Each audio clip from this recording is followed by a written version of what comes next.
Dear students, ഈ video ക്ലാസ്സിലൂടെ നമ്മൾ discuss ചെയ്യുന്ന ടോപ്പിക്ക് ലിവറേജ് അനാലിസിസ്. നമ്മൾ കഴിഞ്ഞ ക്ലാസ്സുകളിൽ ക്യാപിറ്റൽ സ്ട്രക്ചറിനെ കുറിച്ച് പഠിക്കേണ്ടായി. അപ്പോൾ ക്യാപിറ്റൽ സ്ട്രക്ചറിൽ നമുക്കറിയാം ഡിഫറെൻറ്റ് സോഴ്സസ് ഓഫ് ഫിനാൻസ്, അതിൻ്റെ പ്രപ്പോർഷൻ അല്ലേ, ക്യാപിറ്റലൈസേഷൻ വേണ്ടി ആക്കുന്നതിന് വേണ്ടി, ടോട്ടൽ എമൗണ്ട് ഓഫ് ക്യാപിറ്റൽ സംഭരിക്കുന്നതിന് വേണ്ടി ഏതെല്ലാം സോഴ്സസ് ഓഫ് ക്യാപിറ്റൽ ഏതെല്ലാം പ്രപ്പോർഷനിലാണ് നമ്മൾ എടുത്തിരിക്കുന്നത് എന്ന് തന്നെയാണ് നമ്മൾ ക്യാപിറ്റൽ സ്ട്രക്ചർ കൊണ്ട് മീൻ ചെയ്യുക അല്ലേ, സ്ട്രക്ചർ ഓഫ് ക്യാപിറ്റൽ. അപ്പോൾ അവിടെ പ്രധാനമായിട്ടും രണ്ട് ഐറ്റംസാണ് നമുക്ക് വരിക അല്ലേ, ഒന്ന് ഡെപ്റ്റും വേറൊന്ന് ഇക്വിറ്റിയും. പ്രിഫറൻസ് വരാമെങ്കിൽ പോലും പ്രിഫറൻസ് ഒരു ഹൈബ്രിഡ് സെക്യൂരിറ്റിയാണ് അല്ലേ.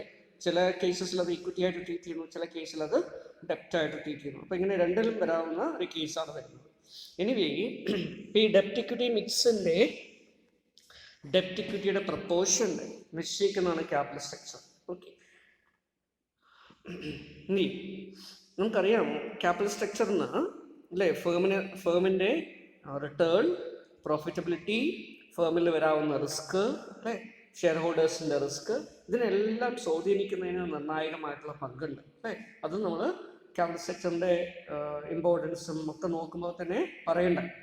അപ്പോൾ പലതരത്തിലുള്ള ഡിസിഷൻസിനും പലതരത്തിലുള്ള തീരുമാനങ്ങൾ എടുക്കുമ്പോഴും ക്യാപിറ്റൽ സ്ട്രക്ചറുമായി ബന്ധപ്പെട്ടുള്ള കാര്യങ്ങൾ ശ്രദ്ധിക്കേണ്ടതായിട്ടുണ്ട്. കാരണം അത് റിട്ടേണിനെ ബാധിക്കുന്ന ഒരു ഘടകമാണ്, റിസ്കിനെ ഇംപ്ലിക്കേറ്റ് ചെയ്യുന്നൊരു ആസ്പെക്റ്റാണ് അല്ലേ, കമ്പനിയുടെ പ്രോഫിറ്റബിലിറ്റി, ലിക്വിഡിറ്റി, സോൾവൻസി, ഇതിനെയൊക്കെ ബാധിക്കാവുന്ന ഒരു ആസ്പെക്റ്റാണ്. അതുകൊണ്ട് വളരെ ശ്രദ്ധിച്ച് ചെയ്യേണ്ട ഒരു കാര്യമാണ്. ഓക്കെ, സോ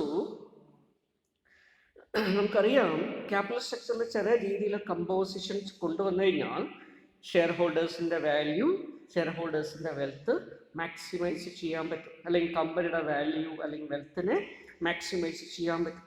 അപ്പം അങ്ങനെ ചെയ്യുന്ന ഒരു ഏർപ്പാടിന് നമ്മൾ പറയുന്ന പേരാണ് ലിവറേജ് എന്ന് പറയുന്നത്. So the effect on the share holders return and risk as a result of change in the debt equity mix is known as leverage. Simply പറഞ്ഞ leverage എന്താ?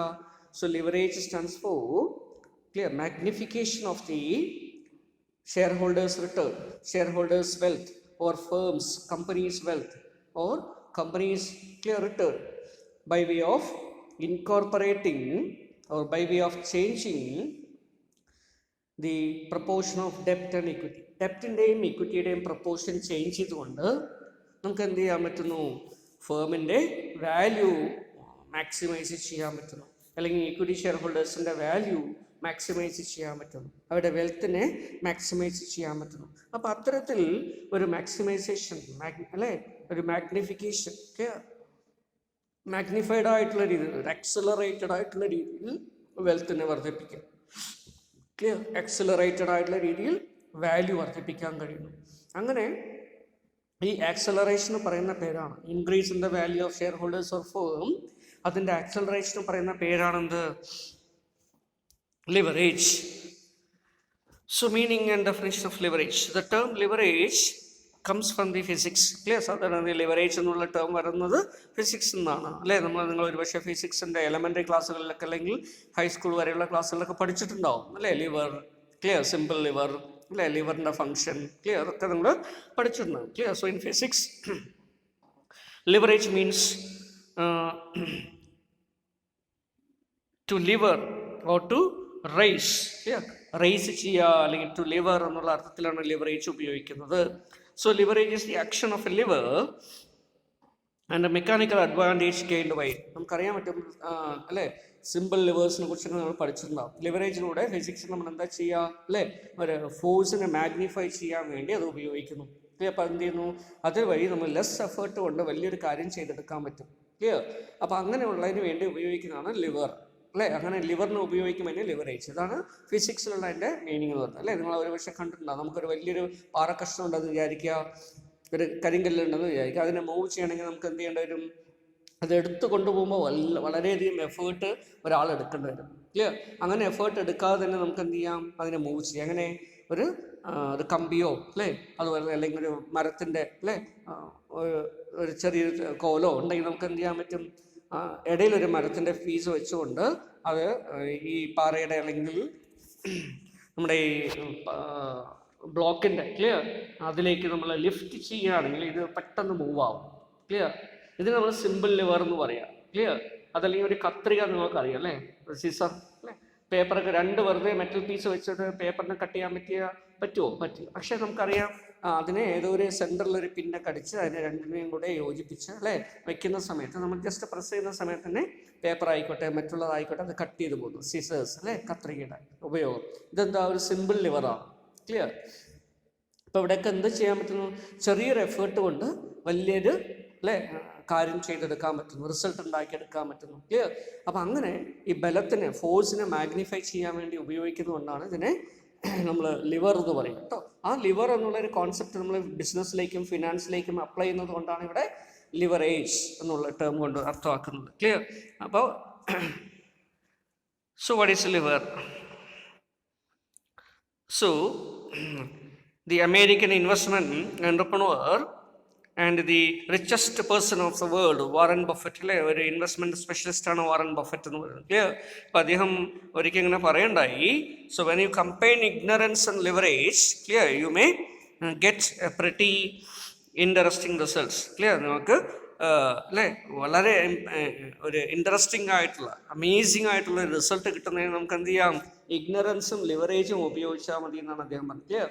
സർ ലിവറേജ് അദ്ദേഹം ഇവിടെ ഉപയോഗിക്കുന്ന ലിവറേജ് പറയുന്നത് നമ്മൾ ഉപയോഗിച്ചുള്ള നമ്മൾ നേരത്തെ പറഞ്ഞ രീതിയിലുള്ള ഫിസിക്സിലെ ലിവറേജ് അല്ല, പകരം എന്താണ് അല്ലേ അത് ഉപയോഗിച്ച് നമുക്ക് ചെയ്യാം, അതുപോലെ ചെയ്യാവുന്ന കാര്യം. എന്താണ് ഇവിടെ ഉപയോഗിക്കുന്നത്? സോ വി ആർ യൂസിങ് ഡെപ്റ്റ്. ക്ലിയർ. ലോ കോസ്റ്റ് ആയിട്ടുള്ള ഡെപ്റ്റിനെയോ അല്ലെങ്കിൽ ലോ കോസ്റ്റ് ആയിട്ടുള്ള പ്രിഫറൻസ് ക്യാപിറ്റലിനെയോ ഇക്വിറ്റിയോടൊപ്പം നമ്മൾ ഉപയോഗിച്ചുകൊണ്ട് ഇക്വിറ്റി ഷെയർ ഹോൾഡേഴ്സിൻ്റെ വാല്യൂ, ഫേമിൻ്റെ വാല്യൂ ഒക്കെ നമ്മൾ കൂട്ടാൻ ശ്രമിക്കുന്നു. ക്ലിയർ. ഇങ്ങനെ കൂട്ടുമ്പോൾ അതിനാണ് ലിവറേജ് എന്ന് പറയുക. അപ്പോൾ കടം വാങ്ങിച്ച് ക്ലിയർ ഇൻവെസ്റ്റ്മെൻറ്റ് ചെയ്ത് ചെറിയൊരു നമ്മുടെ മുതൽ മുടക്കും കുറച്ച് കടവും വാങ്ങിച്ച് ഇൻവെസ്റ്റ്മെൻറ്റ് ചെയ്യുകയാണെങ്കിൽ അല്ലേ കടത്തിനുള്ള ഒരു ഫിക്സഡ് ആയിട്ടുള്ള പലിശ കൊടുത്ത് ബാക്കിയുള്ള റിട്ടേൺ ഒക്കെ നമ്മളെ ആയിട്ട് മാറും. അപ്പോൾ ആ രീതിയിലാണ് വാറൻ ബഫറ്റ് ഇങ്ങനെ പറയണത്. ക്ലിയർ. ഓക്കെ.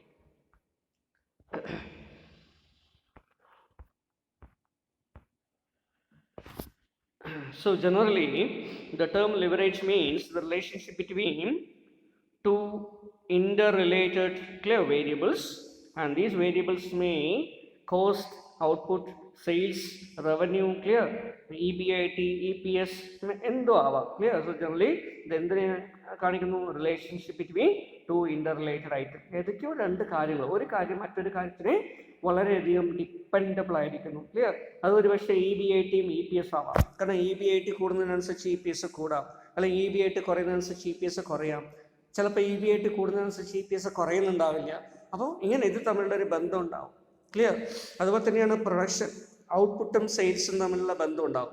ഔട്ട്പുട്ട് കൂടുന്നതിനനുസരിച്ച് സെയിൽസ് കൂടാം, ഔട്ട്പുട്ട് കുറയുന്നതനുസരിച്ച് സെയിൽസ് കുറയാം. ഇങ്ങനെയുള്ള സാധ്യതയുണ്ട്. ക്ലിയർ. അതുപോലെ തന്നെ കോസ്റ്റ്, പ്രൊഡക്ഷൻ കൂടുന്നതിനനുസരിച്ച് എന്ത് സംഭവിക്കും? കോസ്റ്റ് കൂടും. ഔട്ട്പുട്ട് കൂടുമ്പോൾ കോസ്റ്റും കൂടും, ഔട്ട്പുട്ട് കുറയുമ്പോൾ കോസ്റ്റും കുറയും. ഇങ്ങനെയൊക്കെ നമുക്ക് എന്ത് ചെയ്യാൻ പറ്റും? റിലേഷൻഷിപ്പ് എസ്റ്റാബ്ലിഷ് ചെയ്യാൻ പറ്റും. So leverage refers to the percentage change in one variable corresponding to a percentage change in other variable. Simply literally പറയുകയാണെങ്കിൽ ഫിനാൻസിലെ ലിവറേജ് എന്ന് പറഞ്ഞാൽ എന്താ? ഏതോ ഒരു വേരിയബിൾസിൽ ഒരു പെർസെൻറ്റേജ് ചേഞ്ച് ആകുമ്പോൾ മറ്റേ വേരിയബിളിൽ ഡിപ്പെൻഡബിൾ ആയിട്ടുള്ള മറ്റൊരു വേരിയബിൾ എത്ര പെർസെൻറ്റേജ് ചേഞ്ച് ചെയ്യുന്നു എന്ന് നമ്മൾ നോക്കണം. ക്ലിയർ.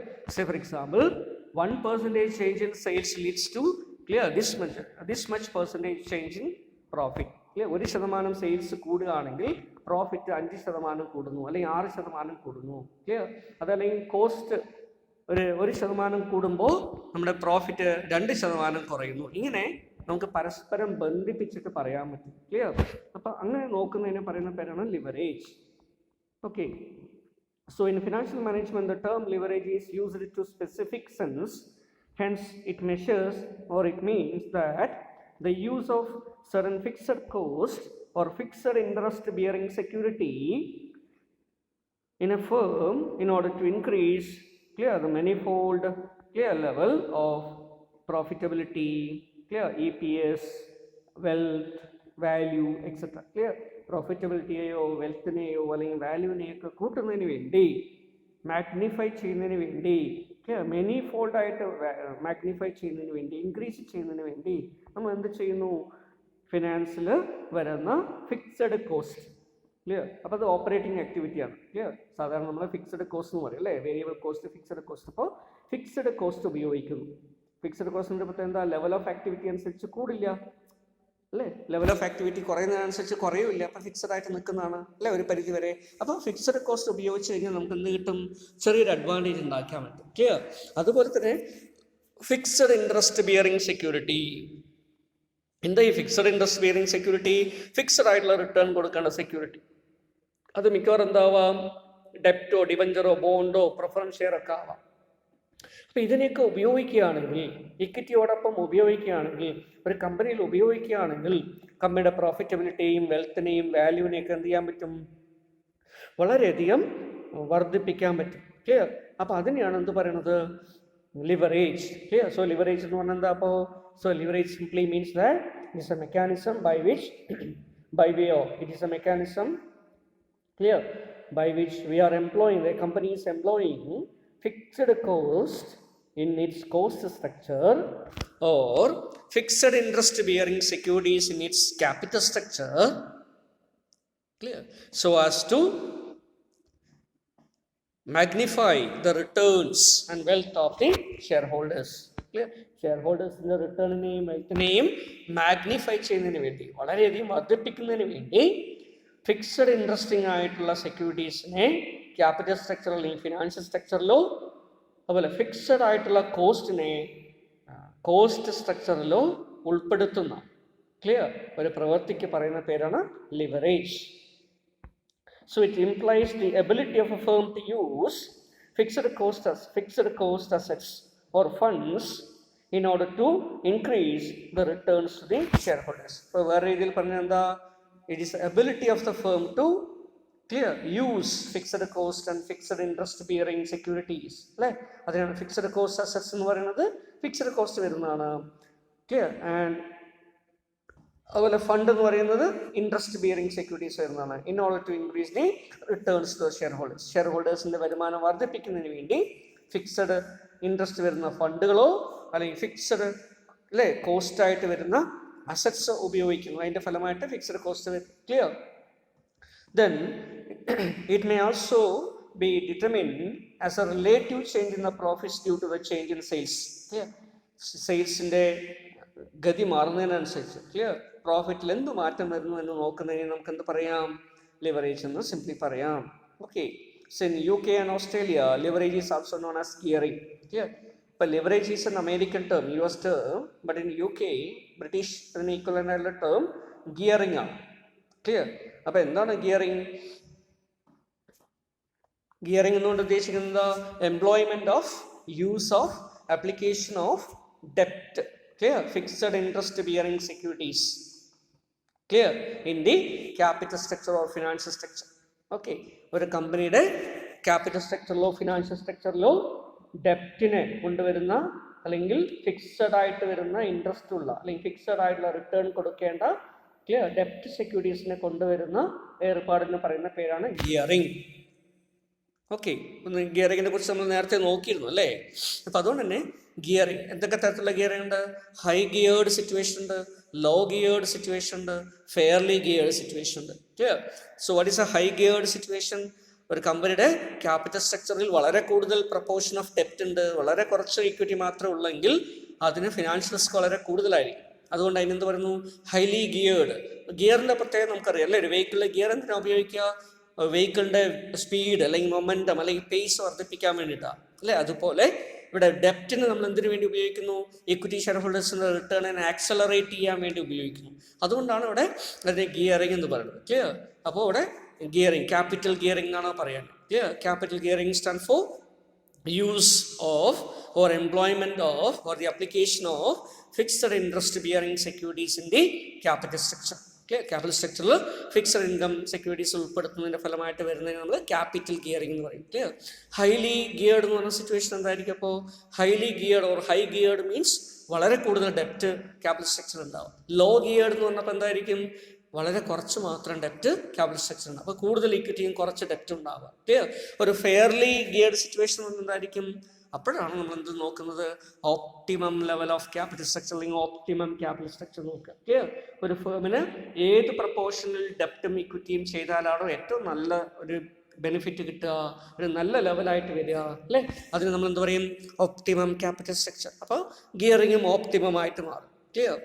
അപ്പം ഇങ്ങനെ ഗിയറിങ്, ക്യാപിറ്റൽ ഗിയറിങ് എന്നുള്ള ടേം ഇതിന് ഉപയോഗിക്കാറുണ്ട്. Okay, so next we can see about the types of leverage.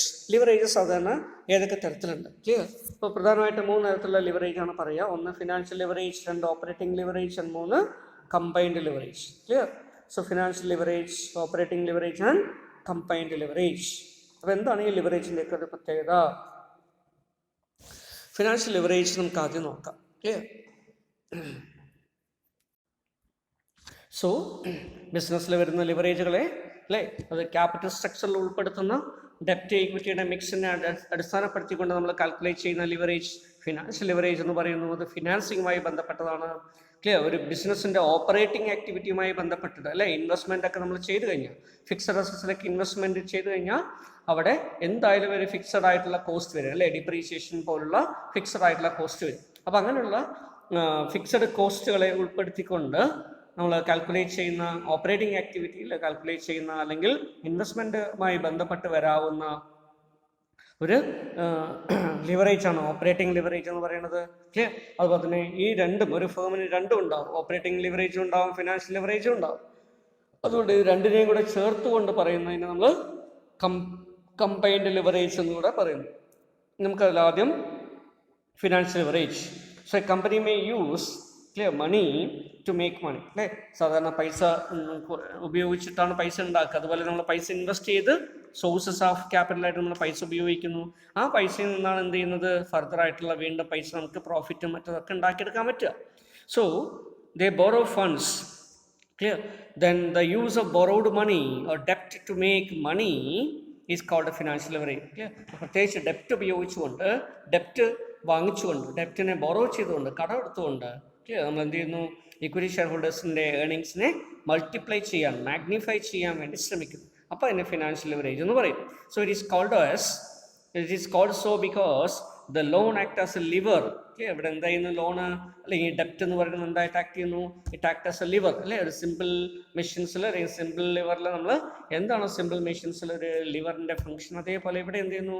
ഒരു ലിവറായിട്ട് ഇത് പ്രവർത്തിക്കുന്നു. ക്ലിയർ? അപ്പോൾ അത് ഉപയോഗിച്ച് നമുക്ക് എന്ത് ചെയ്യാൻ പറ്റും? വലിയൊരു എഫേർട്ട് അല്ലെങ്കിൽ വലിയൊരു റിസൾട്ട് ഉണ്ടാക്കിയെടുക്കാൻ പറ്റും. Okay, with less effort. Okay, so if the firm uses debt and preference capital as both, then it has a financial leverage and the firm is leveraged firm. Clear? അപ്പം അങ്ങനെ ഒരു ഫേമിൽ ഡെപ്റ്റോ fixed income securities ഒക്കെ ഉണ്ടെങ്കിൽ അത്തരത്തിലുള്ള ഫേമിന് നമുക്ക് എന്ത് പറയാം? ലിവറേജ്ഡ് ഫേം അല്ലെങ്കിൽ ലിവറേജ്ഡ് കമ്പനി എന്നൊക്കെ നമുക്ക് പറയാൻ പറ്റും. So the company does not use ഡെപ്റ്റ് or preference capital. Clear? There is no leverage അല്ലേ. ഒരു കമ്പനി ഡെപ്റ്റോ പ്രിഫറൻസ് ഒന്നും ഉപയോഗിക്കുന്നേ ഇല്ല എന്ന് വിചാരിക്കുക, ഓൾ ഇക്വിറ്റി ആണെന്ന് വിചാരിക്കുക. അപ്പോൾ എന്തുണ്ടാവില്ല? അവിടെ ലിവറേജ് എന്ന് പറയുന്ന ഒരു സിറ്റുവേഷൻ ഉണ്ടാവില്ല. Okay, so meaning of financial leverage നമുക്കറിയാം. ഡിബഞ്ചർ, ഡെപ്റ്റ്, ഇങ്ങനെയുള്ള എല്ലാ തരത്തിലുള്ള ഫിക്സഡ് ഇൻകം സെക്യൂരിറ്റീസിനും അത് ടേം ലോൺ ആയിക്കോട്ടെ, മറ്റുള്ള ലോണുകളായിക്കോട്ടെ, അല്ലെങ്കിൽ ഡിബഞ്ചർ ആയിക്കോട്ടെ, ബോണ്ട് ആയിക്കോട്ടെ, അതിനൊക്കെ ഫിക്സഡ് ആയിട്ടുള്ള എന്ത് കൊടുക്കണം? ഇൻട്രസ്റ്റ് കൊടുക്കണം അല്ലേ. ഇങ്ങനെ കൊടുക്കുന്ന ഇൻട്രസ്റ്റ് നമുക്കൊരു ചാർജാണ്. ഓക്കെ, അതുപോലെ തന്നെ ഡിബഞ്ചേഴ്സും മറ്റുള്ളതൊക്കെ നമ്മൾ ഇഷ്യൂ ചെയ്യുന്ന സമയത്ത് അതിൻ്റെ റീപേയ്മെൻറ്റും കൊടുക്കേണ്ടതായിട്ട് വരും. ക്ലിയർ? പ്രിഫറൻസ് ഷെയർസും ഒരു പരിധിവരെ ഡെപ്റ്റായിട്ടാണ് ട്രീറ്റ് ചെയ്യാന്നൊക്കെ നമ്മൾ നേരത്തെ നോക്കി അല്ലേ. ചിലപ്പോൾ ചില കേസസിൽ മാത്രം കൺവേർട്ടബിൾ പ്രിഫറൻസ് ഷെയർസ് ആണെങ്കിൽ മാത്രമേ എന്തുള്ളൂ, ഇക്വിറ്റിയുടെ കേസസിൽ കൺവേർട്ടബിൾ പോർഷൻസിനെ മാത്രമേ ഇക്വിറ്റിയുടെ ഇതായിട്ട് നമ്മൾ എടുക്കുള്ളൂ. ഓക്കെ, ദെൻ ഇങ്ങനെ കൊടുക്കുന്ന ഇൻട്രസ്റ്റ് അല്ലേ, ഒരു ഫിക്സഡ് ഇൻകം സെക്യൂരിറ്റീസ് കൊടുക്കുന്ന ഫിക്സഡ് ആയിട്ടുള്ള റിട്ടേൺ അല്ലേ, അത് മിക്കവാറും ഇൻട്രസ്റ്റ് ആണെങ്കിൽ ടാക്സ് ഡിഡക്റ്റബിൾ ആണ്. ഇങ്ങനെ ടാക്സ് ഡിഡക്റ്റബിൾ ആയിട്ട് വരുന്ന ഡിഡക്റ്റബിലിറ്റി ഉള്ളതുകൊണ്ട് അവിടെ എന്തിനു സാധ്യമായിട്ട് വരുന്നു? അത് ഇക്വിറ്റി ഷെയർ ഹോൾഡേഴ്സിൻ്റെ വാല്യൂവിനെ, വെൽത്തിനെ മാക്സിമൈസ് ചെയ്യാൻ പറ്റുന്ന തരത്തിലേക്ക് കൊണ്ടുവരുന്നു. ക്ലിയർ? അപ്പോൾ അതുകൊണ്ടാണ് ഇതിനെ ഫിനാൻഷ്യൽ ലിവറേജ് എന്ന് പറയുന്നത്. ക്ലിയർ? സോ എന്നാൽ ഫിനാൻഷ്യൽ ലിവറേജ് നമുക്ക് എങ്ങനെ പറയാൻ പറ്റും? So financial leverage is defined as the firm's ability to use fixed financial charges or fixed charges bearing securities or fixed interest obligation security to magnify the effect of the changes in the earnings before interest and taxes of the firm's earnings per share or the firm's earnings per share ഒന്നുകിൽ ഫേമിൻ്റെ earnings per ഷെയറിലേക്ക് മാറ്റം വരുത്തുകയോ അല്ലേ, അതിനുവേണ്ടി എന്ത് ചെയ്യുന്നു, EPS മാറ്റം വരുത്തുന്നു. Means EPS മാറ്റം വരുത്തിയെങ്കിൽ എന്ത് ചെയ്യണം, സോ ഏർണിങ്സിൽ മാറ്റം വരണം. ഏർണിങ്സ് മാറ്റം വരണമെങ്കിൽ എന്ത് ചെയ്യണം, ഓക്കെ. അപ്പോൾ അതിനനുസരിച്ച് നമ്മൾ എന്ത് ചെയ്യുന്നു, we are using the ability to use ഡെപ്റ്റ് അപ്രോപ്രിയേറ്റ്ലി. ക്ലിയർ, നല്ല രീതിയിൽ ഡെപ്റ്റിനെ ഉപയോഗിക്കാൻ നമ്മൾ നോക്കിയിട്ട് അതിലൂടെ ഇക്വിറ്റി ഷെയർ ഹോൾഡേഴ്സിൻ്റെ ഏർണിങ്സിനെ വർദ്ധിപ്പിക്കുന്നു. ഓക്കെ, EPS വർദ്ധിപ്പിക്കുന്നു, അല്ലെങ്കിൽ പ്രോഫിറ്റബിലിറ്റി വർദ്ധിപ്പിക്കുന്നു. ക്ലിയർ, വാല്യൂവും വർദ്ധിക്കുന്നു. Okay, then due to the use of fixed interest bearing securities as a source of capital, clear, source of capital, fixed income അല്ലെങ്കിൽ ഫിക്സഡ് ഇൻട്രസ്റ്റ് ബിയറിംഗ് സെക്യൂരിറ്റീസ് ഉപയോഗിക്കുന്നതിൻ്റെ ഫലമായിട്ട് equity share ഹോൾഡേഴ്സിൻ്റെ വാല്യൂവിനെ നമുക്ക് വർദ്ധിപ്പിക്കാൻ പറ്റും.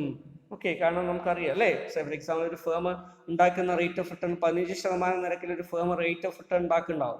Invest ചെയ്ത ക്യാപിറ്റലിന് 15%. Clear, ഡെപ്റ്റിന് ചിലപ്പോൾ percentage 7% ഉണ്ടാവുള്ളൂ, കടം എടുക്കുമ്പോൾ 7% വരുള്ളൂ. ക്ലിയർ, അപ്പോൾ ബാക്കിയുള്ള 8% എന്താ, so remaining 8% will add to the equity share holders. Clear, മാത്രമല്ല ഈ 7% തന്നെ ചിലപ്പോൾ 1-T ചെയ്യേണ്ടി വരും അല്ലേ, ടാക്സ് റേറ്റ് നമ്മൾ അഡ്ജസ്റ്റ് ചെയ്യേണ്ടി വരും. ചെയ്തു കഴിഞ്ഞാൽ വീണ്ടും കുറയാനുള്ള സാധ്യത. ക്ലിയർ, അപ്പോൾ ആ രീതിയിൽ നമുക്ക് എന്ത് ചെയ്യാൻ പറ്റുന്നു, benefit, extra benefit equity share ഹോൾഡേഴ്സിന് കിട്ടാൻ സഹായിക്കും. ക്ലിയർ, അപ്പോൾ ഇത് ഇങ്ങനെ വരാവുന്ന ഇക്വിറ്റി ഷെയർ ഹോൾഡേഴ്സിൻ്റെ വാല്യൂ മാക്സിമൈസ് ചെയ്യാൻ വേണ്ടി, ക്ലിയർ, ഒരു കമ്പനിയുടെ ക്യാപിറ്റൽ സ്ട്രക്ചറിൽ ഫിക്സഡ് ഇൻട്രസ്റ്റ് ബിയറിംഗ് ആയിട്ടുള്ള സെക്യൂരിറ്റീസിനെ ഉൾപ്പെടുത്തുന്നതിന് പറയുന്ന പേരാണ് financial leverage. Clear, so it's A process of incorporating fixed interest bearing securities in the capital structure of a company so as to magnify or increase the value or wealth of the equity shareholders. Okay, so in short, using the fixed capital, okay, with the equity share capital is also known as financial leverage. like idine nammal endu parayum, financial leverage എന്ന് പറയും, trading on equity എന്ന് പറയും, അതുപോലെ തന്നെ capital leverage. Clear, so it is called by different names such as financial leverage, clear, trading on equity, capital leverage, ഇതിനൊക്കെ ഒരേ പേരിൽ തന്നെ അറിയപ്പെടും. ക്ലിയർ, വേറെ വേറെ വേറെ പേരാണെങ്കിലും ഇതിനെല്ലാം അർത്ഥം ഒന്ന് തന്നെയാണ്. ക്ലിയർ, ട്രേഡിംഗ് ഓൺ ഇക്വിറ്റി ഇതൊക്കെ നമ്മൾ നേരത്തെ നോക്കിയതാണ് അല്ലേ, ഇക്വിറ്റിയുടെ വാല്യൂ കൂട്ടാൻ വേണ്ടി ഇക്വിറ്റിയെ ഉപയോഗിച്ചുകൊണ്ട് നമ്മൾ എന്ത് ചെയ്യുന്നു, മറ്റുള്ള ഡെപ്റ്റ് കടം എടുക്കുന്നു. ക്ലിയർ, അപ്പോൾ അങ്ങനെ വരുമ്പോൾ ലിവറേജ്ഡ് ഫേം ആയിട്ട് മാറും. ക്ലിയർ, ട്രേഡിംഗ് ഓൺ ഇക്വിറ്റി അല്ലെങ്കിൽ ഫിനാൻഷ്യൽ ലിവറേജ് അല്ലെങ്കിൽ ക്യാപിറ്റൽ ക്ലിയർ ലിവറേജ്, ഇപ്പം ഇങ്ങനെ പല പേരിലും ഇത് അറിയപ്പെടാം. So financial leverage may be favourable or unfavourable. Financial ലിവറേജിനെ നമ്മൾ അല്ലെങ്കിൽ ഏതൊരു ലിവറേജ് എടുക്കുമ്പോഴും പ്രത്യേകിച്ച് ഫിനാൻഷ്യൽ ലിവറേജിനെ കുറിച്ച് പറയുമ്പോൾ ഇതൊരു ഡബിൾ എഡ്ജഡ് സോഡായിട്ടാണ് പറയുക. Double edged weapon, double edged sword അല്ലേ, രണ്ട് ഇരുതല മൂർച്ചയുള്ള വാളായിട്ടോ ഇരുതല മൂർച്ചയുള്ളൊരു ആയുധമായിട്ടോ നമുക്ക് പറയാൻ പറ്റും. കാരണം എന്താ, ഒരു കമ്പനിക്ക് വളരെയധികം കൂടുതൽ ഏർണിങ്സ് ഉണ്ടെങ്കിൽ കുഴപ്പമില്ല. ക്ലിയർ, അപ്പോൾ അതിനനുസരിച്ച് ഏർണിങ്സ് കൂടുന്നതിനനുസരിച്ച് അല്ലേ നമുക്ക് പ്രോഫിറ്റബിലിറ്റിയും കൂടും. ഫോർ എക്സാമ്പിൾ ഞാൻ നേരത്തെ പറഞ്ഞ പോലെ 15% ഒരു കമ്പനിക്ക് റിട്ടേൺ ഉണ്ടാക്കിയെടുക്കാൻ പറ്റുന്നുണ്ട്. 8% ആണ് അവരുടെ റേറ്റ് ഓഫ് റിട്ടേൺ എന്ന് പറയുക. അപ്പോൾ നമുക്ക് എന്ത് ചെയ്യും, 15 - 8 എന്ന് പറയുമ്പോൾ 7 അല്ലേ, ഇത്രയും ഇക്വിറ്റി ഷെയർ ഹോൾഡേഴ്സിന് എന്ത് ചെയ്യാൻ പറ്റും, കൊടുക്കാൻ പറ്റും. ഇങ്ങനെ റേറ്റ് ഓഫ് റിട്ടേൺ വളരെ കൂടുതലും ഡെപ്റ്റ് നമ്മൾ കൊടുക്കുന്ന ഡെപ്റ്റ് ഓഫ് ക്യാപിറ്റൽ അല്ലെങ്കിൽ കോസ്റ്റ് ഓഫ് ക്യാപിറ്റൽ എന്ന് പറയുന്നത്, ഡെപ്റ്റിൻ്റെ കോസ്റ്റ് ഓഫ് ക്യാപിറ്റൽ എന്ന് പറയുന്നത് കുറവാണെങ്കിൽ ആ സമയത്ത് അതിനെ ഫേവറബിൾ ഫിനാൻഷ്യൽ ലിവറേജ് എന്ന് പറയും. Clear, so favourable financial leverage occurs when the actual rate of return of a company exceeds or is higher than or it is greater than the cost of debt or cost of preference. Cost of ഡെപ്റ്റ് or cost of പ്രിഫറൻസിനേക്കാളും കൂടുതലായിട്ടുള്ള രീതിയിൽ clear ഒരു rate of return ഉണ്ടാക്കിയെടുക്കാൻ അവർക്ക് കഴിയുന്നുണ്ടെങ്കിൽ അപ്പോൾ എന്ത് പറയാനേ, ഫേവറബിൾ ഫിനാൻഷ്യൽ ലിവറേജ് എന്ന് പറയും. ഓക്കെ, അൺഫേവറബിൾ ഫിനാൻഷ്യൽ ലിവറേജ് എന്താ, അപ്പോൾ നമ്മൾ എടുക്കുക 15% ആണ് നമ്മൾ കിട്ടുന്ന റിട്ടേൺ എന്ന് വിചാരിക്കുക. പക്ഷെ നമ്മൾ ഡെപ്റ്റ് നമ്മൾ റേസ് ചെയ്യാൻ വേണ്ടി ഒരു ബാങ്കിൽ സമീപിച്ചു, അപ്പോൾ അവർ 17% പലിശ വന്നു പറഞ്ഞു, 17% interest per annum. Clear, so hour rate of profit is only 15%, whereas the parties concerned, lenders requires clear 17% per annum as interest rate. അപ്പോൾ ഇവിടെ എന്താ, മൈനസ് ആയിട്ടുള്ള -2% ആണ് ലിവറേജ് വരിക അല്ലേ. അപ്പോൾ അങ്ങനെ -2 എന്ന് വരുന്ന സമയത്ത് എന്ത് ചെയ്യും, അപ്പോൾ -2% കുറവാണ്. ഈ -2% എന്ന് പറയുന്നത് എന്താണ്, അൺഫേവറബിൾ ആയിട്ടുള്ള ഒരു സിറ്റുവേഷൻ കുറയ്ക്കുന്നു. Clear? So unfavourable financial leverage ആണ് ഇവിടെ വരുന്നത്. ക്ലിയർ? സോ ആക്ച്വൽ റേറ്റ്, ഫേമിൻ്റെ ആക്ച്വൽ റേറ്റ് ഓഫ് റിട്ടേൺ അതിൻ്റെ കോസ്റ്റ് ഓഫ് ഡെറ്റിനേക്കാളും വളരെ കൂടുതലാണെങ്കിൽ ഫേവറബിൾ ഫിനാൻഷ്യൽ ലിവറേജ് ആയിരിക്കും. തിരിച്ചാണെങ്കിൽ അല്ലേ അത് അൺഫേവറബിൾ ഫിനാൻഷ്യൽ ലിവറേജ് ആയിട്ട് മാറാം. Then, so impact of effect of changes in financial leverage. Financial leverage ന്റെ ഫലമായിട്ട് വരുന്ന എഫക്റ്റ് എന്താണ്? Clear? So the effect of on the share holders earnings ഉണ്ട്, effect on the financial risk. ഇത് രണ്ട് കാര്യത്തിനെ ബാധിക്കാം. ഏർണിങ്സിനെയും ബാധിക്കാം, റിട്ടേണിനെയും ബാധിക്കാം, അതുപോലെ തന്നെ റിസ്കിനെയും ബാധിക്കാം. ക്ലിയർ? അപ്പോൾ എന്താണ് ഈ രണ്ടെണ്ണം നോക്കുക അല്ലേ? റിട്ടേൺ എങ്ങനെയാണ് ബാധിക്കുക നമുക്കറിയാം. ഞാൻ നേരത്തെ പറഞ്ഞ പോലെ ക്ലിയർ? സോ ഫോർ എക്സാമ്പിൾ ഒരു കമ്പനി അവർ 8% ഡിബഞ്ചർ ഡെപ്റ്റ് റൈസ് ചെയ്യുന്നു. ക്ലിയർ? ഓക്കെ, അവരുടെ ഏൺ ചെയ്യുന്ന റേറ്റ് ഓഫ് ഇൻട്രസ്റ്റ് എന്ന് പറയുന്നത് റേറ്റ് ഓഫ് റിട്ടേൺ എന്ന് പറയുന്നത് 12% ആണെന്ന് വിചാരിക്കുക. അപ്പോൾ 12 - 8% ചെയ്ത് കഴിഞ്ഞാൽ 4% എക്സ്ട്രാ റിട്ടേൺ കിട്ടുന്നുണ്ട്. ക്ലിയർ? അപ്പോൾ ഡെപ്റ്റിന് 8% ഉള്ളൂ, ആക്ച്വൽ കമ്പനിക്ക് 12% ഏൺ ചെയ്യാൻ പറ്റുന്നുണ്ട്. അപ്പോൾ ആക്ച്വൽ റിട്ടേൺ നമ്മൾ 8% ഇൻട്രസ്റ്റ് കൊടുത്തു കഴിഞ്ഞാൽ ബാക്കി നമുക്ക് എന്ത് കിട്ടും? പ്രോഫിറ്റ് ആയിട്ട് കിട്ടും. റിയലൈസബിൾ ആയിട്ടുള്ള നമുക്ക് പ്രോഫിറ്റ് ആയിട്ട് തന്നെ കിട്ടും. ക്ലിയർ? അപ്പോൾ ഇത് ഫേവറബിൾ ലിവറേജ് ആണ്. തിരിച്ചാണെങ്കിലോ ഇപ്പോൾ 8% ലോൺ എടുത്തു, പക്ഷേ 6%-ാണ് നമുക്ക് റിട്ടേൺ ഉണ്ടാക്കി എടുക്കാൻ പറ്റുള്ളൂ. അപ്പോൾ എന്ത് സംഭവിക്കും? നെഗറ്റീവ് ആയിട്ട് മാറും അല്ലേ? അപ്പോൾ നെഗറ്റീവ് ആയതുകൊണ്ട് അൺഫേവറബിൾ ഫിനാൻഷ്യൽ ലിവറേജ് എന്ന് പറയാം. Clear? So financial leverage is a double edged weapon. Clear? And it is said because financial leverage has a potential of increasing as well as reducing the earning and return on equity shareholders and in short it will help. Clear? But it can also harm. Clear? അപ്പോൾ അതുകൊണ്ട് അതിന് double edged weapon എന്നാണ് പറയുക. Clear? അതിന് advantage ഉണ്ട്, disadvantage ഉണ്ട്. Clear? Advantage എന്ന നിലയിൽ അത് ഷെയർ ഹോൾഡേഴ്സിന് റിട്ടേണിനെ മാഗ്നിഫൈ ചെയ്യാൻ വേണ്ടി ശ്രമിക്കുന്നു അല്ലെങ്കിൽ സഹായിക്കുന്നു. അതേസമയം ലാഭം കുറഞ്ഞു പോകുന്നൊരു സാഹചര്യത്തിൽ, ക്ലിയർ, അല്ലെങ്കിൽ പ്രോഫിറ്റബിലിറ്റി കുറഞ്ഞിട്ടുള്ള ഒരു സാഹചര്യത്തിൽ ഇതെന്തായിട്ട് മാറും? ഒരു ഡബിൾ എഡ്ജ്ഡ് വെപ്പണായിട്ട് നമ്മുടെ ബിസിനസ്സിനെ തന്നെ ഇല്ലാതാക്കിയത് വരും. ക്ലിയർ? അപ്പോൾ ആ രീതിയിലുള്ളൊരു പ്രവർത്തനം, ക്ലിയർ, ഒരു ഫീച്ചർ ഇതിനുണ്ട്. Then again related to effect on the financial risk. എന്താ ഫിനാൻഷ്യൽ റിസ്കിൻ്റെ പ്രത്യേകത നമുക്കറിയാം. ഏതൊരു ലിവറേജ് വന്നാലും അത് റിസ്ക്കിയാണ്. ക്ലിയർ? ഓപ്പറേറ്റിങ്ങിൽ വരുന്ന റിസ്ക് അത് ഓപ്പറേറ്റിംഗ് ലിവറേജിൻ്റെ ഫലമായിട്ട് വരാം. ഫിനാൻസിങ്ങിൽ വരുന്ന എല്ലാ റിസ്ക്കും അല്ലേ, മിക്കവാറും റിസ്ക്കുകളും എന്തിനെ ആശ്രയിച്ചിരിക്കുന്നു? ഫിനാൻഷ്യൽ ലിവറേജിനെ ആശ്രയിച്ചിരിക്കുന്നു. ക്ലിയർ? അപ്പോൾ ഇവിടെയും ഇതൊരു റിസ്ക് ഫാക്ടറാണ്. റിട്ടേൺ കഴിഞ്ഞാൽ നമ്മൾ നോക്കുന്നതാണ് റിസ്ക് അല്ലേ? നമുക്കറിയാം ലിവറേജ് കൂടി വരുന്നതോറും ഫിനാൻഷ്യൽ റിസ്ക് കൂടിയാണ് വരിക. ക്ലിയർ? അതുപോലെ ലിവറേജ് കുറയും തോറും ഫിനാൻഷ്യൽ റിസ്ക് എന്ത് ചെയ്യും? കുറഞ്ഞു വരും. അപ്പോൾ ആ രീതിയിൽ നമുക്കത് നോക്കാൻ പറ്റും. ക്ലിയർ? നമ്മുടെ acceptable level of risk return, clear, നോക്കിയിട്ട് അതനുസരിച്ച് നമ്മൾ റിസ്ക് കുറവായിട്ടുള്ള അല്ലെങ്കിൽ നമുക്ക് അക്സെപ്റ്റബിൾ ആയിട്ടുള്ള ഒരു ലെവലിൽ എന്ത് ചെയ്യേണ്ടി വരും? നിർത്തേണ്ടി വരും. ഓക്കെ, അപ്പോൾ ഇങ്ങനെ റിസ്കിലും ഇംപ്ലിക്കേഷൻ ഉണ്ട്. Clear? So by virtue of the change in the അല്ലേ ഫിനാൻഷ്യൽ റിസ്ക്. ക്ലിയർ? നേരത്തെ ഉള്ളതിനേക്കാളും ഇപ്പോൾ ഡെപ്റ്റ് കൂടുതൽ നമ്മൾ ഉപയോഗിക്കുന്നതിൻ്റെ ഫലമായിട്ട് ഫിനാൻഷ്യൽ റിസ്ക് കൂടുന്നതിൻ്റെ ഫലമായി അല്ലേ ഫേമിൽ ഫിനാൻഷ്യൽ റിസ്ക് കൂടും, ഇക്വിറ്റി ഷെയർ ഹോൾഡേഴ്സ് റിസ്കി ആയിട്ട് മാറും.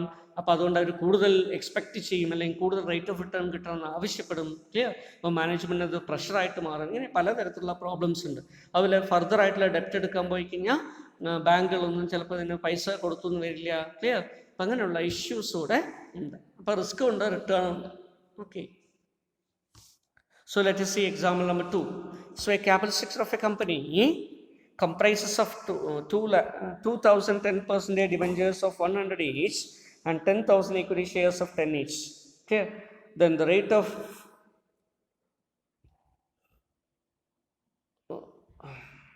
tax rate is 50%. Clear? Rate of tax is 50%. Calculate the clear earnings per share EPS and prepare a profitability, clear, profit EBIT. Okay, therefore 1 lakh rupee, 1,60,000 and 40,000 ഇങ്ങനെയുള്ളൊരു problem നമ്മൾ നേരത്തെ ചെയ്തിരുന്നു അല്ലേ? എങ്കിലും just നോക്കി പോവാം. ക്ലിയർ? ഇപ്പോൾ ഇവിടെ നമ്മൾ EBIT വരെ ചെയ്താൽ മതി. ക്ലിയർ? EBITയിലെ മാറ്റം എന്ത് വരേണ്ടെന്ന് അറിയാൻ വേണ്ടിയിട്ടാണ് ഇവിടെ പറഞ്ഞത്. ക്ലിയർ?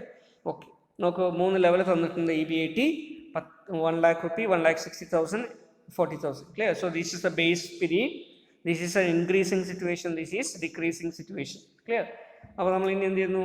ബാക്കിയുള്ള കാര്യങ്ങളൊക്കെ കുറയ്ക്കണം. ക്ലിയർ? Less interest. EBIT ആണ് തന്നിരിക്കുന്നത്. Clear? So EBIT is given. Okay. So EBIT നമ്മൾ കുറയ്ക്കുക അല്ല, EBIT നിന്നും ഇൻട്രസ്റ്റ് കുറച്ചെന്ന് വിചാരിക്കുക. മൂന്നിലും എത്ര വരും? 20,000 കുറച്ച് കഴിഞ്ഞാൽ 80,000. ദെൻ ഇവിടെ വരുമ്പോൾ 1,40,000. ക്ലിയർ? ഇവിടെ വരുന്ന സമയത്ത് അത് 20,000. Clear? Right. The next one is less tax. 50% tax കൊടുക്കുമ്പോൾ 40,000 70,000 അല്ലേ? ഇവിടെ 10,000 രൂപ. ദെൻ ബാക്കിയുള്ളത് എത്രയാണ്? റിമൈനിങ് പ്രോഫിറ്റ് അല്ലെങ്കിൽ EAT, profit after tax is 40,000, 70,000 and 10,000. Clear? Then earnings per share. Okay, EPS എങ്ങനെ കാൽക്കുലേറ്റ് ചെയ്യാൻ നമുക്കറിയാം അല്ലേ? നമ്പർ ഓഫ് ഇക്വിറ്റി ഷെയർസ് നമ്മൾ ഡിനോമിനേറ്റർ ആയിട്ട് എടുക്കണം, EAT. അല്ലെങ്കിൽ ഇവിടെ പ്രിഫറൻസ് ഇവിടെ ഉണ്ടെങ്കിൽ അത് കൊടുക്കണം. ഇവിടെ പ്രിഫറൻസിനെ കുറിച്ച് ഒന്നും പറയുന്നില്ല, അതുകൊണ്ട് നമ്മൾ പ്രിഫറൻസ് ഒന്നും ഇവിടെ എടുക്കുന്നില്ല. ഈ കിട്ടിയ നെറ്റ് പ്രോഫിറ്റ് അല്ല ഇക്വിറ്റി ഷെയർ ഹോൾഡേഴ്സിൻ്റെ ആണെന്ന് വിചാരിച്ച് എന്ത് ചെയ്യുന്നു? EPS കാൽക്കുലേറ്റ് ചെയ്യും. അത് ചെയ്യുന്നില്ല എങ്കിൽ എന്ത് ചെയ്യണം? ലെസ് പ്രിഫറൻസ് ഇവിടെ നിന്ന് എഴുതി പ്രിഫറൻസ് ഇവിടെ ഉണ്ടെങ്കിൽ എടുക്കണം. Clear? So earnings per share equal to, clear? നമുക്ക് ഇവിടെ നോക്കുകയാണെങ്കിൽ അല്ലേ, 10 രൂപ വരെയുള്ള ഇക്വിറ്റി ഷെയർ ആണ് ഉണ്ടാവുക. ഓൾ ഇക്വിറ്റി ഫേം ആണ്. 1 lakh rupee ഉണ്ടെങ്കിൽ എത്ര ഷെയർ ഉണ്ടാവും? 10,000 ഷെയർസ് ഉണ്ടെന്ന് പറഞ്ഞിട്ടുണ്ട്. Clear? So 40,000 divide by 10,000. Clear? 10,000 കേട്ടോ, 10 lakh അല്ല, 10,000. അപ്പോൾ 40,000 ഡിവൈഡ് ബൈ 10,000 സമം 4 എന്ന് കിട്ടും. ഓക്കെ, 4 ആണ് നമ്മുടെ എന്തായിട്ട് വരുന്നത്? EPS ആയിട്ട് വരിക, ഏർണിങ്സ് പെർ ഷെയർ ആയിട്ട് വരിക. First situation. രണ്ടാമത്തെ സിറ്റുവേഷൻ നോക്കുക. 70,000 രൂപയാണ് പ്രോഫിറ്റ് വരുന്നത് അല്ലേ? 4 വർഷമാണ് നമുക്ക് കാലാവധി ഉള്ളത് അല്ലേ? Number of periods.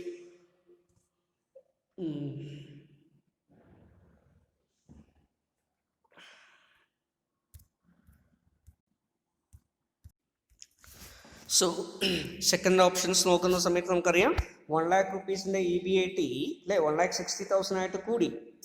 ഓക്കെ, അങ്ങനെ ഒരു 60% ഇൻക്രീസ് ചെയ്തിട്ടുണ്ട്. അങ്ങനെ 60% അത് ഇൻക്രീസ് ചെയ്യുമ്പോൾ അല്ലേ എന്താണ് സംഭവിക്കുക എന്നാണ് നോക്കുന്നത്. അപ്പോൾ നമ്മൾ ഇൻട്രസ്റ്റ് കുറച്ചു.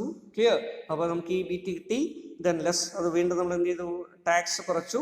70,000 അല്ലേ, 70,000 രൂപയുടെ ടാക്സ് പകുതി നമുക്ക് വരുന്നുണ്ട്. 1,40,000 പകുതി 50%.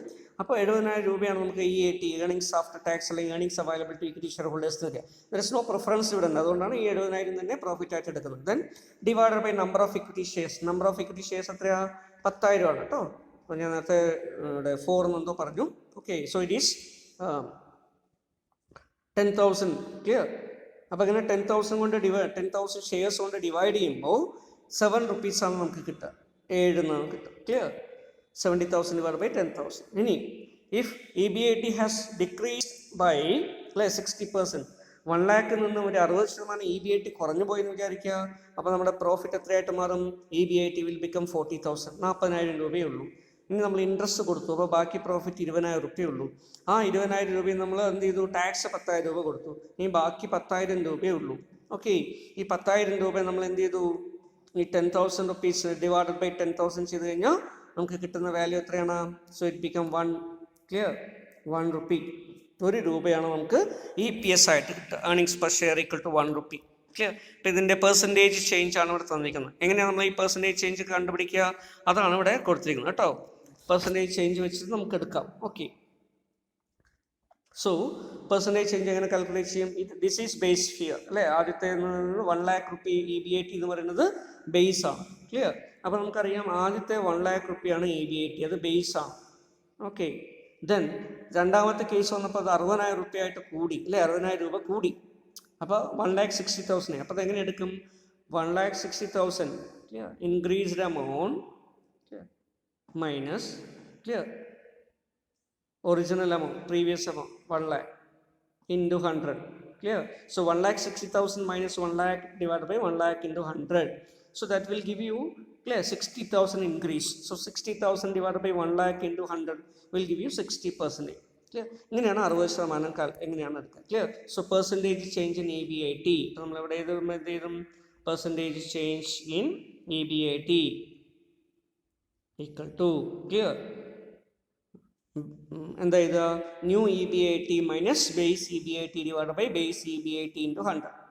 ക്ലിയർ? അപ്പോൾ ബേസ് എന്ന് പറയുന്നത് എന്താ? ഏതാണോ ആദ്യം തന്നിരിക്കുന്നത് അല്ലെങ്കിൽ നമുക്കൊരു കമ്പാരിസന് വേണ്ടിയിട്ട് തന്നിരിക്കുന്ന ഫിഗർ അതിനെയാണ് എന്ത് ചെയ്യേണ്ടത്, ആദ്യത്തെ അല്ലെങ്കിൽ ബേസ് ആയിട്ട് എടുക്കേണ്ടത്. ക്ലിയർ?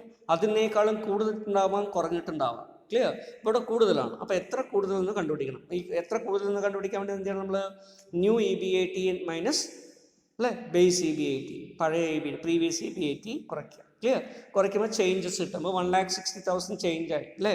അപ്പോൾ 1 lakh ആയിരുന്നു പ്രീവിയസ്. അപ്പോൾ എത്ര ചേഞ്ച് വന്നിട്ടുണ്ട്, 60,000 റുപ്യ ചേഞ്ച് ആണ്. 60,000 ആണ് change.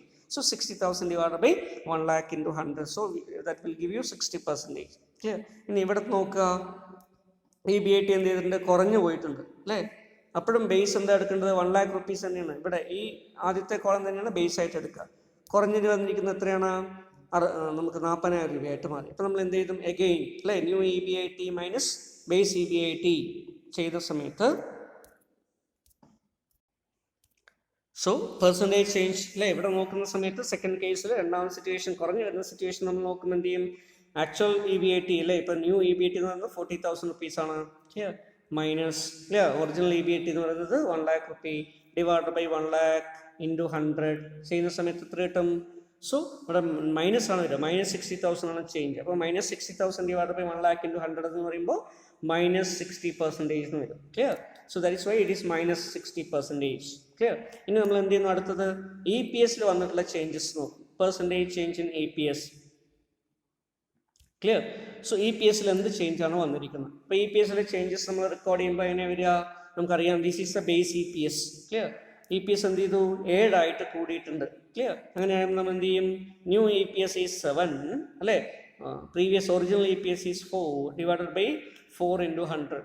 So that is equal to 3 divided by 4 into 100. That is equal to 75% എന്ന് കിട്ടും. ഇനി ഇവിടെ നോക്കുക, ഇപ്പം ഈ കേസിൽ വരുമ്പോൾ എന്ത് വരുന്നു, so it is 1. So 1 minus 4 divided by 4 into 100. അപ്പം എന്ത് കിട്ടും, that is equal to -3 divided by 4 into 100. So that is 75%, -75%. Clear? അപ്പോൾ ഇതിന് എന്താ മനസ്സിലാക്കാൻ പറ്റുക നമുക്ക് അല്ലേ, EBAT 60% കൂടുമ്പോൾ ഷെയർ ഹോൾഡേഴ്സിന് കിട്ടുന്ന റിട്ടേൺ ആയിട്ടുള്ള EPS ഏർണിങ്സ് പെർ ഷെയർ 75% കൂടും. അപ്പോൾ ഓപ്പറേറ്റിംഗ് പ്രോഫിറ്റ് അല്ലെങ്കിൽ earnings before interest and tax 60% increase ചെയ്ത് കഴിഞ്ഞാൽ earnings per share of the share holders will increase അല്ലേ 75%. അപ്പോൾ ചെറിയൊരു മൊമെൻറ്റം കൂടുതലായിട്ടാണ് ശരി. ഇതിൻ്റെ വർധനവിനേക്കാളും കൂടുതൽ ഒരു രീതിയിൽ എന്ത് ചെയ്യുന്നു, EPS വർദ്ധിക്കുന്നത്. അതുപോലെ തന്നെയാണ് അല്ലേ ഡബിൾ എഡ്ജ്ഡ് വെപ്പൺ എന്ന് പറയാൻ കാരണം ഇതാണ്. എന്താണ് കാരണം, ഒരു പക്ഷേ അല്ലേ ഏർണിങ്സ് EBAT ഒരു 60% കുറഞ്ഞു കഴിഞ്ഞാൽ EPS 60% മാത്രമേ കുറയുള്ളൂ, അല്ല അതും 75% വെച്ച് കുറയും. So EPS will reduce drastically. നല്ല അപ്പോൾ പ്രോഫിറ്റൊക്കെ നിറയെ ഉണ്ടെങ്കിൽ ഈ നമ്മുടെ ഫിനാൻഷ്യൽ ലിവറേജ് നല്ലതാണ്. പ്രോഫിറ്റൊക്കെ മോശമാണെങ്കിൽ അല്ലെങ്കിൽ കുറഞ്ഞു വരുന്ന സാഹചര്യമാണെങ്കിൽ ഇത് വളരെയധികം പ്രോബ്ലമാറ്റിക് ആയിട്ട് മാറും. That is why financial leverage is called as a double edged sword, double edged weapon. അത് പോസിറ്റീവ് ആവാം അല്ലെങ്കിൽ ഫേവറബിളും ആവാം, അൺഫേവറബിൾ ആയിട്ട് മാറാനും സാധ്യതയുണ്ട്. ഒരു ഫേമിന് നല്ല ഏർണിംഗ് കപ്പാസിറ്റി ഒക്കെ ഉണ്ടെങ്കിൽ ആ ഫേമിന് ഇതൊരു ഫേവറബിൾ സിറ്റുവേഷൻ ആയിരിക്കും. അല്ല അഥവാ ഏർണിങ്സ് ഒക്കെ ഡിക്രീസ് ചെയ്ത് വരുന്ന ഒരു സാഹചര്യമാണെങ്കിൽ it will become a disaster. Clear? അപ്പോൾ അതുകൊണ്ടാണ് ഇതിനെ ഡബിൾ എഡ്ജ്ഡ് വെപ്പൺ എന്ന് പറയും. ഇനി നമുക്കിതിൻ്റെ ഇതിലേക്ക് വരാം. സാധാരണഗതിയിൽ അല്ലേ നമ്മൾ ഇത് കണ്ടുപിടിക്കാൻ വേണ്ടി എന്താ ചെയ്തത്, ചേഞ്ച് അല്ലേ divided by amount of first level into 100 അങ്ങനെയാണ് എടുത്തത് കേട്ടോ. 60%. അതെങ്ങനെയാണെന്നാണ് ഇവിടെ കൊടുത്തിരിക്കുന്നത്. നമ്മൾ ഓൾറെഡി നോക്കിയിട്ടുണ്ട്. ചേഞ്ച് -60,000 അല്ലേ, അപ്പോൾ -600 കിട്ടി. ഇവിടെയും എങ്ങനെയാണ് കിട്ടിയിരിക്കുന്നത് നോക്കി. ഓക്കെ, അപ്പോൾ ഇന്ന് നമുക്ക് മനസ്സിലാക്കാൻ പറ്റുന്ന കാര്യം നമുക്കറിയാം അല്ലേ. അപ്പോൾ ഒരു മൊമെൻറ്റം ഇൻക്രീസ് ചെയ്യുന്നു. If there is a profit, clear, so there will be a boost in the EPS. Clear? If there is a loss or decreased profit അല്ലേ, decrease in the profit, so it will become a disaster to the company. അപ്പോൾ കമ്പനികൾ എന്ത് ചെയ്യണം, ശ്രദ്ധിച്ച് മാത്രം ഉപയോഗിക്കേണ്ട ഒരു കാര്യമാണ് ഫിനാൻഷ്യൽ ലിവറേജ് അല്ലെങ്കിൽ ട്രേഡിംഗ് ഓൺ ഇക്വിറ്റി, അതല്ലെങ്കിൽ ക്യാപിറ്റൽ ലിവറേജ് എന്നൊക്കെ നമ്മൾ ഡിഫറെൻറ്റ് പേരുകളിൽ എന്തിനെ അറിയപ്പെടുന്നു, ഫിനാൻഷ്യൽ ലിവറേജിനെ അറിയപ്പെടും. അല്ലേ? അപ്പോൾ ഫിനാൻഷ്യൽ ലിവറേജ് ഉപയോഗിക്കുമ്പോൾ ശ്രദ്ധിച്ച് ചെയ്യേണ്ടതാണ് എന്നുള്ളതാണ് ഇതുകൊണ്ട് നമ്മൾ അർത്ഥമാക്കുന്നത്. ഓക്കെ, അപ്പോൾ EPSനെ കുറിച്ചൊക്കെ നമ്മൾ നേരത്തെ ഒരു ഇതൊക്കെ ചെയ്തിരുന്നു അല്ലേ. അപ്പോൾ EPSൻ്റെ ഒരു ക്വസ്റ്റ്യനൊക്കെ ഇവിടെ തന്നിട്ടുണ്ട്. അപ്പോൾ നിങ്ങളുടെ ടെക്സ്റ്റ് ബുക്കിലുള്ള ഈ ക്വസ്റ്റ്യനൊക്കെ എടുത്ത് ചെയ്ത് നോക്കണം കേട്ടോ. EPSൻ്റെ കാൽക്കുലേഷൻ എങ്ങനെയാണോ വരിക എന്നുള്ളതൊക്കെ ജസ്റ്റ് ചെയ്ത് നോക്കാം. ഓക്കെ, ഇനി നമുക്ക് ഫിനാൻഷ്യൽ ലിവറേജിൻ്റെ കമ്പ്യൂട്ടേഷനിലേക്ക് വരാം. ഫിനാൻഷ്യൽ ലിവറേജ് കമ്പ്യൂട്ട് ചെയ്യുന്നതിന് വേണ്ടി അതിൻ്റെ ഫോർമുല ഇതാണ്. Clear? So financial leverage is equal to clear EBIT divided by EBT. EBIT divided by EBT. എന്താണ് ഇതിൻ്റെയൊക്കെ നൊട്ടേഷൻ നമുക്ക് അറിയില്ല. Earnings before interest and tax. EBT നിന്ന് earnings before tax. Clear? Okay. I എന്ന് പറയുന്നത് ഇവിടെ എന്താണ്? ഇൻട്രസ്റ്റ് ആണെന്ന് നമുക്കറിയാം അല്ലേ? അപ്പോൾ ഇൻട്രസ്റ്റ് ആൻഡ് പ്രിഫറൻസ് ഡിവിഡൻഡ്, ചില കേസിൽ നമുക്ക് പ്രിഫറൻസ് ഡിവിഡൻഡ് എടുക്കാം അല്ലേ? സോ ഫിക്സഡ് കോസ്റ്റ് ഓഫ് ഡെപ്റ്റ്. ക്ലിയർ?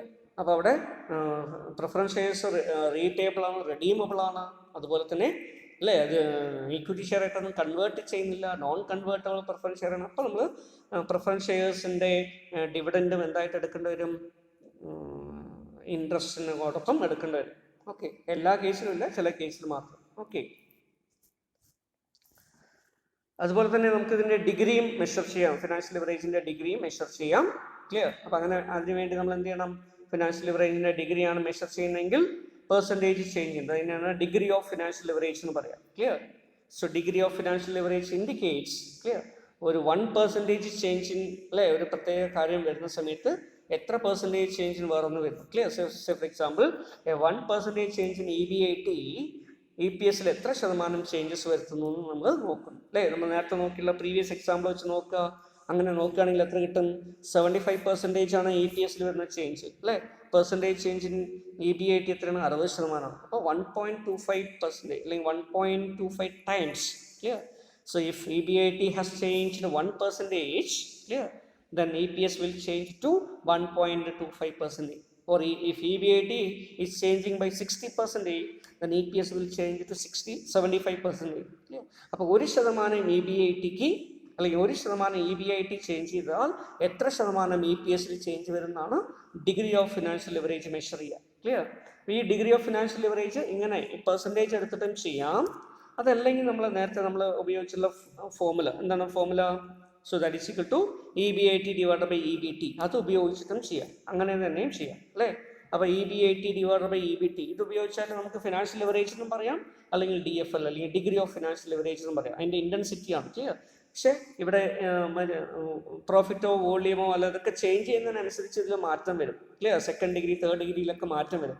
അതുകൊണ്ട് മാത്രമാണ് ഇതിനെ നമ്മൾ ഡിഗ്രി ചെയ്യുമ്പോൾ പെർസെൻറ്റേജ് ചേഞ്ച് വെച്ചിട്ട് എടുക്കുന്നത്. Otherwise EBIT divide by EBT തന്നെ നമുക്ക് എടുക്കാൻ പറ്റും. ക്ലിയർ? അപ്പോൾ പ്രോബ്ലത്തിൽ എന്താണോ നമ്മുടെ അടുത്ത് തന്നിരിക്കുന്ന ഇൻഫർമേഷൻ, ഇപ്പോൾ EBTയും EBIT തന്നിട്ടുള്ളതെങ്കിൽ ഇത് മാത്രം എടുത്തിട്ട് DFL ആണ് കാൽക്കുലേറ്റ് ചെയ്യേണ്ടത് വന്നാലും ഇത് തന്നെ ഉപയോഗിക്കാം. ഫിനാൻഷ്യൽ ലിവറേജ് തന്നെ കാൽക്കുലേറ്റ് ചെയ്യാൻ പറഞ്ഞാൽ ഇത് തന്നെ ഉപയോഗിക്കാം അല്ലേ? ഇതിൻ്റെ ഇടയിൽ ഞാൻ എപ്പോഴും DFL എന്ന് പറഞ്ഞു അല്ലേ? എന്താണ് DFL? FL stand for financial leverage, DFL stand for degree of financial leverage. Clear? ഇപ്പോൾ degree of financial leverage calculate ചെയ്താൽ പറഞ്ഞാൽ ഇതന്നെ ഉപയോഗിക്കാം. Clear? If you are given with only these data. Clear? Otherwise എന്ത് ചെയ്യണം? DFL കാൽക്കുലേറ്റ് ചെയ്യുമ്പോൾ percentage change in അല്ലേ EPS divide by percentage change in EBIT അങ്ങനെയും വെച്ചിട്ട് എടുക്കാം.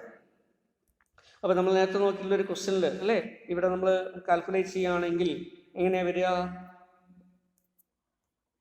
നോക്കൂ, EBIT ഉണ്ട്, EBT ഉണ്ട് അല്ലേ? ഫസ്റ്റ് കേസ് നമ്മൾ ലിവറേജ് കാൽക്കുലേറ്റ് ചെയ്യുന്ന വിചാരിക്കുക. എങ്ങനെ വരും? So EBIT is 1 lakh rupee. Clear? Interest കുറച്ച് ടാക്സും കുറച്ച് കഴിഞ്ഞാൽ 40,000 രൂപയാണ് എന്ത് കിട്ടുക? EBT കിട്ടുക. സോ EAT കിട്ടുന്നു. Clear? So what is EBT? 80,000. Clear? So this is EBIT and this is EBT. Clear? അപ്പോൾ നമ്മൾ എടുക്കുന്ന സമയത്ത് എങ്ങനെ വരും? സോ EBT സ്റ്റാൻഡ്സ് ഫോർ അല്ലേ EBIT is only 1 lakh, so it is 1 lakh divided by EBT is so 80,000, not 40, it's 80,000 EBT. Clear? EBIT നിന്നും interest കുറച്ച് കിട്ടുന്നതിന് നമ്മൾ EBT എന്ന് പറയും, earnings before tax. So it is not 40,000, it is 80,000, 80,000 രൂപ. സോ 1 lakh divided by 80,000. Just ഒന്ന് ഇപ്പോൾ കാൽക്കുലേറ്റ് ചെയ്യുമ്പോൾ നിങ്ങൾക്ക് എത്രയാണെന്ന് കിട്ടുന്നത് ജസ്റ്റ് ഒന്ന് പെട്ടെന്ന് നോക്കി പറയൂ.